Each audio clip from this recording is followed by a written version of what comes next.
नमस्कार, मैं हूं आपके साथ आस्था कौशिक। आज इस पॉडकास्ट में हमारे बीच में जो मेहमान उपस्थित हैं उनको आपने टीवी मंच पर बहुत ज़्यादा देखा होगा।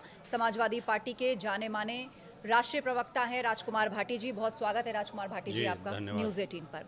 वैसे तो बहुत सारे मुद्दे हैं जिन पर आपसे बातचीत करनी है, लेकिन हाल-फिलहाल में जिसकी सबसे ज़्यादा चर्चा हो रही है उसी से शुरुआत कर लेते हैं।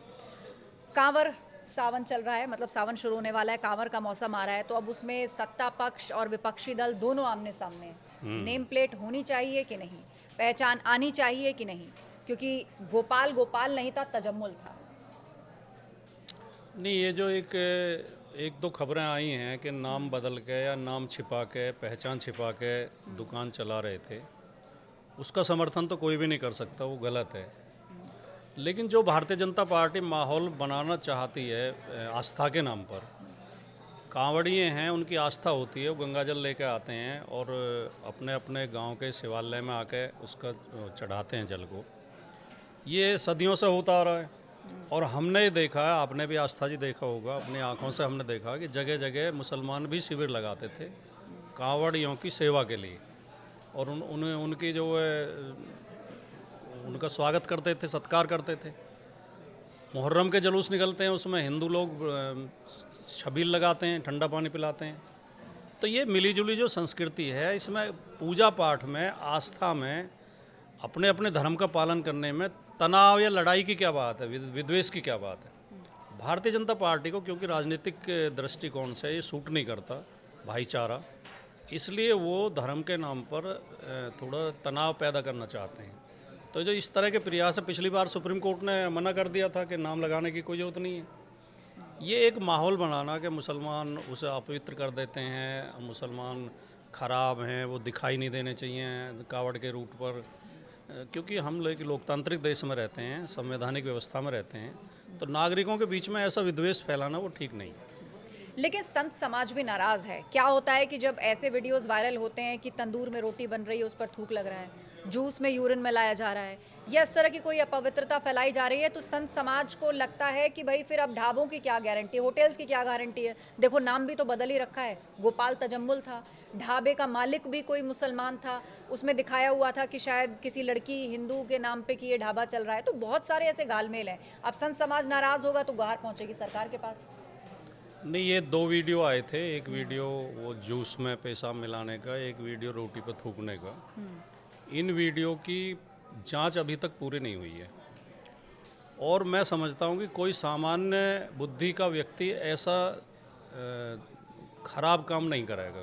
कोई मानसिक रूप से विक्षिप्त व्यक्ति अगर ये कर रहा है, कोई पागल व्यक्ति ये कर रहा है, तो एक पूरे समुदाय को तो दोषी नहीं ठहराया जा सकता। वो खराब है, वो उसके लिए सख्त से सख्त सज़ा होनी चाहिए, उसे जेल भी होनी चाहिए।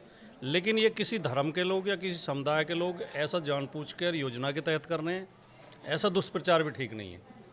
अब कई बड़ी बड़ी जो मीट कंपनियां हैं जो विदेशों को मीट एक्सपोर्ट करते हैं, उनके मालिक हिंदू हैं और उनके नाम उर्दू जैसे हैं, मुस्लिम जैसे नाम हैं, जैसे एक अल अरब है या इस तरह के करके कुछ नाम हैं।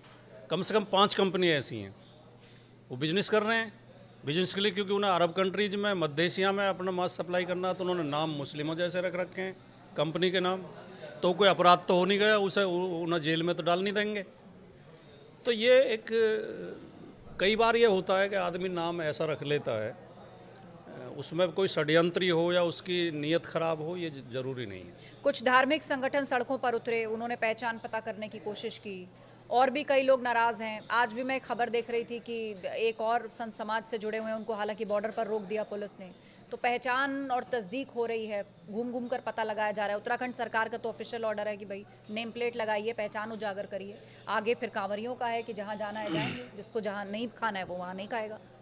कांवड़ियों को सुविधा देने के लिए, कांवड़ मार्ग की दिक्कतें दूर करने के लिए, उनकी पवित्रता बनाए रखने के लिए सरकार कानून बनाए, नियम बनाए और उनका पालन कराए, इसमें किसी को कोई आपत्ति नहीं होनी चाहिए। लेकिन गैर सरकारी लोग, धार्मिक या राजनीतिक संगठन या जाति के संगठन जा जा के चेकिंग करें और वो देखें और वो पुलिस का काम करें, तो ये तो एक कानून के राज का फेल होने जैसा है। और ये प्रयोग तो पाकिस्तान और अफ़गानिस्तान में बहुत पहले हो चुके हैं कि गैर सरकारी लोगों को अधिकार दे दी गई, जो नॉन स्टेट एक्टर्स हैं उनके हाथ में पावर दे दी गई और आज पाकिस्तान और अफ़गानिस्तान को वही लोग चला रहे हैं। तालिबान क्या हैं? वो आतंकवादी संगठन है। पाकिस्तान भी आतंकवादियों के हाथ में है। पाकिस्तान के जो शासक हैं उनकी कोई हैसियत नहीं होती आतंकवादियों के सामने, सारे निर्णय वो लेते हैं। तो क्या हम इस देश को पाकिस्तान जैसा, अफ़गानिस्तान जैसा बना देना चाहते हैं, जो धार्मिक और जातीय संगठनों को ये अधिकार दे रहे हैं कि वो जाके चेकिंग करें? लेकिन ये तो आपकी एक पार्टी गंभीर के विषय है। नेताओं ने पहलगाम के आतंकियों के समकक्ष लाकर खड़ा कर दिया इन धार्मिक संगठनों को, या जो लोग भी वहां चेकिंग के लिए जा रहे थे। तो उस पर भी बहुत विवाद हुआ, उस पर भी बहुत घेरा गया कि कहाँ वो आतंकवादी और कहाँ इधर हिंदू धर्म से या सनातन धर्म से जुड़े लोगों को आतंकी कहा जा रहा है। नहीं, एक उद्देश्य तो दोनों का एक ही है कि धार्मिक पहचान करना। वो अलग बात है कि आतंकवादी नृशंस हत्या करते हैं, आतंकवाद से तो तुलना नहीं की जा सकती, लेकिन धार्मिक पहचान करना जाके किसी के, ये भी आरोप लगा, अभी सिद्ध नहीं हुआ है और मैं इस बात को नहीं कह सकता अपनी ओर से क्योंकि मेरे पास कोई सबूत नहीं है, लेकिन आरोप लगा था कि पैंट उतार के चेकिंग की गई कि हिंदू है या मुसलमान है। यही काम पहलगाम में आतंकवादियों ने किया था। तो सोच तो वही हुई। कहा जाता है कि इस तरह के बयान जानबूझकर पोलराइजेशन पॉलिटिक्स को सूट करते हैं, इसलिए भी दिया जाता है। और जब खास तौर पर ऐसा मौसम आता है तो ऐसे बयानों की बाढ़ लगती ही इसीलिए है कि भाई इधर का वोट बैंक इधर रहे, उधर का वोट बैंक उधर रहे। सब अपने अपने वोट बैंक को पकड़े रखते हैं, दोनों को सूट करता है ये। पोलराइजेशन से हमेशा हमें नुकसान होता है। धार्मिक ध्रुवीकरण या सांप्रदायिक ध्रुवीकरण हमेशा हमारे नुकसान में होता है, समाजवादी पार्टी के नुकसान में। ये कहना, मैं समझता हूँ कि अगर इसकी गंभीरता से चिंतन किया जाए इस पर कि हम हिंदू मुस्लिम ध्रुवीकरण करने का प्रयास करेंगे तो वो एक नासमझी की बात होगी। हिंदू मुस्लिम ध्रुवीकरण में हमेशा हमें नुकसान होगा। हम तो हमेशा ही हिंदू मुस्लिम भाईचारे की बात करते हैं, एकता की बात करते हैं, आपस में मेलजोल की बात करते हैं। धर्म के नाम पर ध्रुवीकरण का प्रयास हमेशा भारतीय जनता पार्टी करती है। 2080 की बात हमेशा भारतीय जनता पार्टी करती है और तरह तरह के आरोप मुस्लिम समाज के ऊपर भारतीय जनता पार्टी लगाती है। कभी उन्हें पाकिस्तान भेजने की बात करती है, कभी कहती है सारे आतंकवादी होते हैं, कभी कहती है देशभक्त नहीं होते, देशद्रोही होते हैं। हम कहते हैं भारत के सभी नागरिक देश प्रेमी हैं और सबको मिलजुल के साथ रहना चाहिए। तो ये धार्मिक ध्रुवीकरण का प्रयास किया जाता है, लेकिन वो करती हमेशा भारतीय जनता पार्टी ही है। हम तो उससे बचने का प्रयास करते हैं। ये भी कहा जाता है कि जानबूझकर साधु संत समाज को निशाने पर लिया जाता है ताकि मुसलमानों को खुश किया जा सके।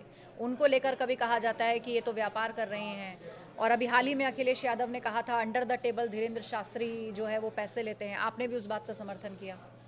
नहीं, पहली बात तो मैं ये स्पष्ट कर दूं कि किसी साधु संत के खिलाफ बोलने से या किसी धार्मिक कृत्य के में बोलने से कोई मुसलमान खुश नहीं होता है। मुसलमानों में भी दो तरह के लोग हैं, हिंदुओं में भी दो तरह के लोग हैं। कुछ कट्टर लोग हैं, कुछ उदार लोग हैं, कुछ अंधविश्वासी लोग हैं, कुछ वैज्ञानिक सोच के लोग हैं, तर्कवादी लोग हैं। जो मुस्लिम पाखंडी है वो हिंदुओं के पाखंड को भी पसंद करता है, और जो हिंदू पाखंडी है वो मुस्लिमों के पाखंड को भी पसंद करता है। पाखंडी फाखंडी सारे एक जैसे हैं, कट्टरवादी एक जैसे हैं, और ये एक दूसरे की खुराक होते हैं। जब मुस्लिम कट्टरवादी कोई खराब बात कहता है उससे हिंदू कट्टरवादियों को लाभ पहुंचता है, और जब हिंदू कट्टरवादी मुसलमान के खिलाफ बोलते हैं तो उससे मुस्लिम कट्टरवादियों के खिलाफ लाभ पहुंचता है। हम समाजवादी पार्टी दोनों कट्टरवादियों के, दोनों पाखंडवादियों के खिलाफ है। हम इस्लामिक कट्टरवाद को भी बढ़ावा देना नहीं चाहते। कोई मौलाना मौलवी अगर लोगों को बहकाने की बात कर रहा है, कोई पाखंड फैला रहा है, कोई लोगों को ठगने की बात करता है, झूठे दावे करता है, अलौकिक शक्ति होने की बात करता है, चाहे वो पादरी हो, चाहे वो मौलाना हो, और चाहे वो साधु हो। आज के युग में, क्योंकि हमारा संविधान भी कहता है कि हमें वैज्ञानिक प्रगतिवाद के रास्ते पर चलना है, हमें तर्कवाद के रास्ते पर चलना है, तो देश को पाखंड से, अंधविश्वास से, रूढ़ियों से निकालने की बहुत ज़्यादा ज़रूरत है। जो एक धीरेन्द्र शास्त्री खाली एक बात है, उसमें तमाम साधु संतों के अपमान में बात कही गई है, ऐसा नहीं सोचना चाहिए। आपने टीवी डिबेट में धीरेन्द्र शास्त्री जी के लिए ये भी कहा कि भाई वो तो 10 लाख रुपए चाय पीने का लेते हैं, इतने करोड़, इतने लाख कथा कहने का लेते हैं। मैं इस बात के, मेरे पास व्यक्तिगत प्रमाण हैं और मैं उन लोगों को लाके आपके चैनल पर बैठा सकता हूं जिन लोगों से ग्रेटर नोएडा में इन्होंने कथा की, जिन लोगों से कहा गया, आयोजक ने कहा कि आपके घर चाय पीने आ जाएंगे, आपको 10 लाख रुपए देने पड़ेंगे, वो खुल के कहने को तैयार हैं। ये मैं इसलिए कह रहा हूँ, मेरे पास व्यक्तिगत प्रमाण है। जो धीरेन्द्र शास्त्री अलौकिक शक्ति होने का दावा करते हैं, पर्चा निकालने का दावा करते हैं, मेरा ऐलान है, मैं 10 लाख रुपए की शर्त लगाने को तैयार हूँ, और मैं 10 लाख रुपए दूंगा अगर वो मेरा पर्चा निकाल दें।